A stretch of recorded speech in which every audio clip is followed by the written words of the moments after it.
Hello everyone, and welcome back to Stories with me, Jesse. Today's topic is a request from loyal viewer Bonnie Scott regarding the accounts of people who have the pleasure of providing call center guidance with some ignorant people over at Reddit/talesfromtechsupport.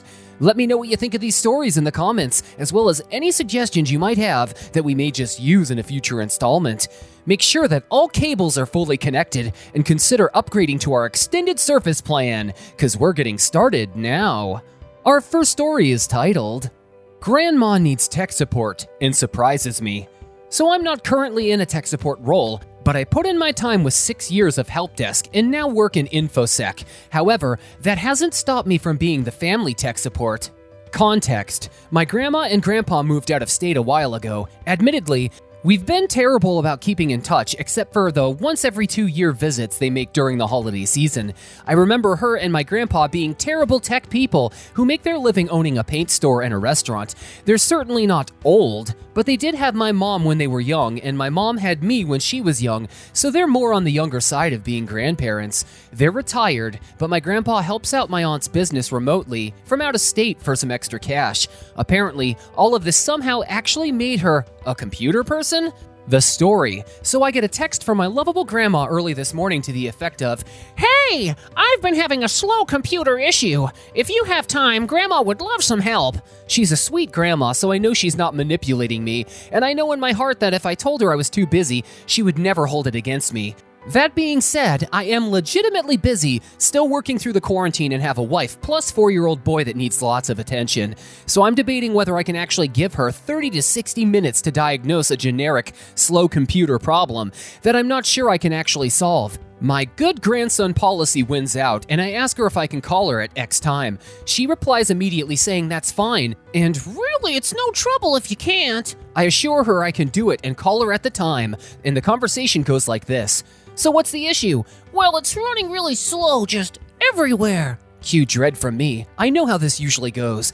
"Anything specific you can tell me? What are you doing when it slows down?" "Well, Chrome seems to freeze up and go not responding, and it stops running scripts. I also have problems with my PDFs opening all the way immediately, but they open eventually." I am pleasantly surprised at this point. I was fully expecting to spend 20 minutes trying to get her to describe her actions so I can see what she means when she says the internet stopped working. But apparently I'm working with a real user here. Well, it could potentially be the computer itself doesn't have the right specs to do what you want. "Yeah, I thought of that. I looked into it a bit, and it looks like I only have 4 gigabytes of memory, and I was able to look in Task Manager and see that when I have Chrome and Adobe open, it's using 90% of it. That's not normal, right?" I am shocked at what I'm hearing from my grandma, but I'm also anticipating the next part won't be received well, where I have to say either upgrade your RAM or buy a new computer with better specs. "No, not normal. You could probably do with an upgrade, either with," Grandma interrupts me.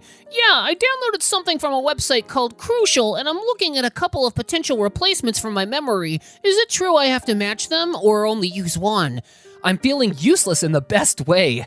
"Yeah, that's how it works." "Well, that's fine. It looks like I have 2 slots, so I'll just buy an 8 gigabyte and see if that works. You think this will solve my problem?" Impossible to say for sure, but I think it has a good chance of helping a lot. And if you still have the problem, you can call me.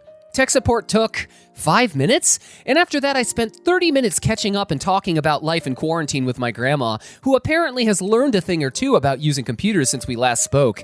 TLDR, my grandma is a better user than most of the people I supported in my help desk days, where it went more like this: "Help, we've tried nothing and we're already out of ideas."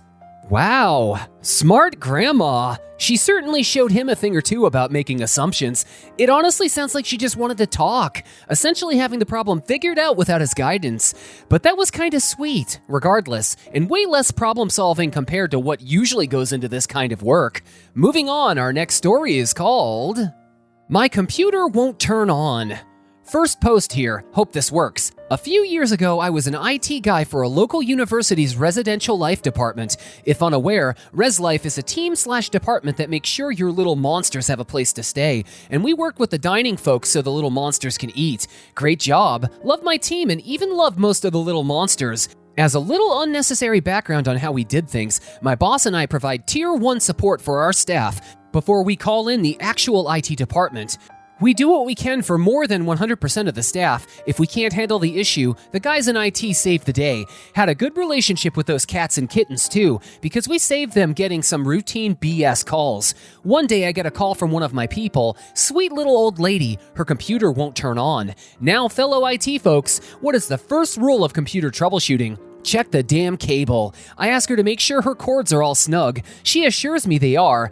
Okay, dear, I'll be there in a few minutes. I arrive at her building. She showers me with praise for getting there so quickly and shows me to the problem machine, a Dell desktop tower. Not sure which model. Doesn't matter. I check the cables. Sure enough, they are in their proper places. Hit the button. Turns on immediately. I do the dog cocking its head look as she said it wouldn't turn on. Dear friends, this lovely woman wasn't pushing the power button in far enough to make sure the computer turned on.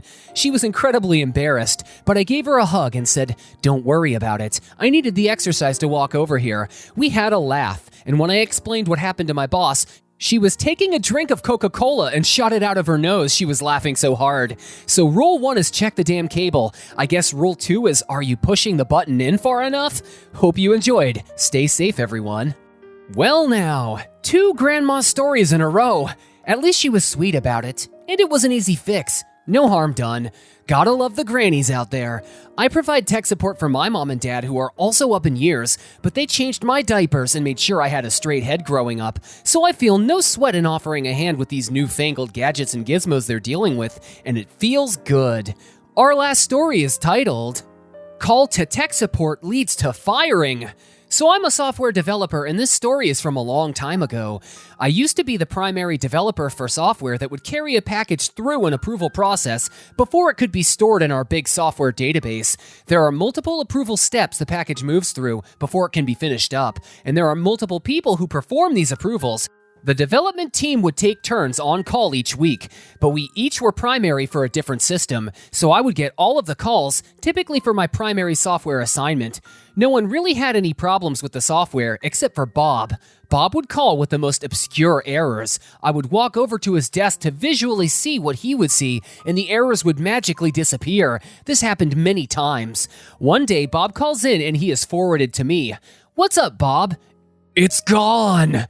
"What's gone, Bob?" "The package has disappeared." "Did you click the delete button, Bob?" "No, I didn't." In the time it took me to get to his desk, Bob had emailed leadership about this mysterious behavior, and it went big. My phone starts blowing up with text message and emails about software not working, production crashed, bad developers. I'm irked, but of course I take it seriously. Sure enough, his package is gone. Not even a hint of something being deleted. So cleanly is it gone, it appears it has never even been created. This happens 2 more times in the coming weeks, and the logs tell me nothing. Leadership is angry, and I'm exasperated. I'm also a little suspicious. My application had over 300 users, and only Bob ran into this issue. After digging through logs for hours, I took a break and checked a UPS tracker to see where my eagerly awaited graphics card was. Then I had a light bulb moment. As a developer, I had a lot of power to do almost anything I wanted. I created a package tracker. Not just any package tracker. This tracker would track every click, every button press, every approval, everything you do in the application. Most of all, it would track deletes. Think you deleted a package? Oh no, this thing keeps that history and it isn't tied to the interface in any manner whatsoever. A little sugar on top, it displayed all historical steps taken real pretty on a website that you could print to PDF or email right from the page. This thing goes live and I wait. Another week goes by and it finally happens. This time I got an email from Bob CCing God and everyone. It seems another package has mysteriously gone missing. I load up my awesome tracker and see what he did. He did indeed create a package, performed an approval on it, waited for someone else to do an approval down the line, and then immediately deleted it. He did this 3 times in total on this package. He only ever deleted it when someone else down the chain disapproved of the package.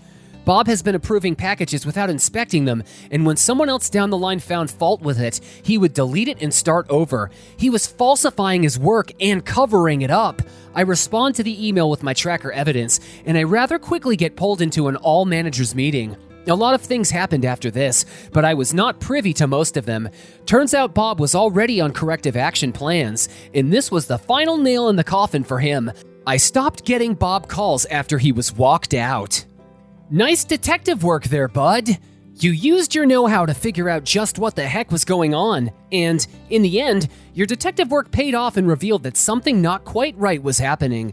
What did you guys think of these stories? And have any of you ever worked in the tech field yourselves? I'd love to hear about your experiences and invite a discussion below. One more quick shout out to Bonnie Scott, her hubby, and her house tiger Loki. Thanks for recommending this subreddit and for being a loyal viewer. Anyways, that's all the time we have for today, ladies and gentlemen. Thank you once again for tuning in with me, Jesse. Be sure to like, comment, and subscribe for more content, and check out what other stories I have for you. Have a beautiful day, and try to make a positive difference in someone's life, no matter how small it may seem. I'll catch you in the next one.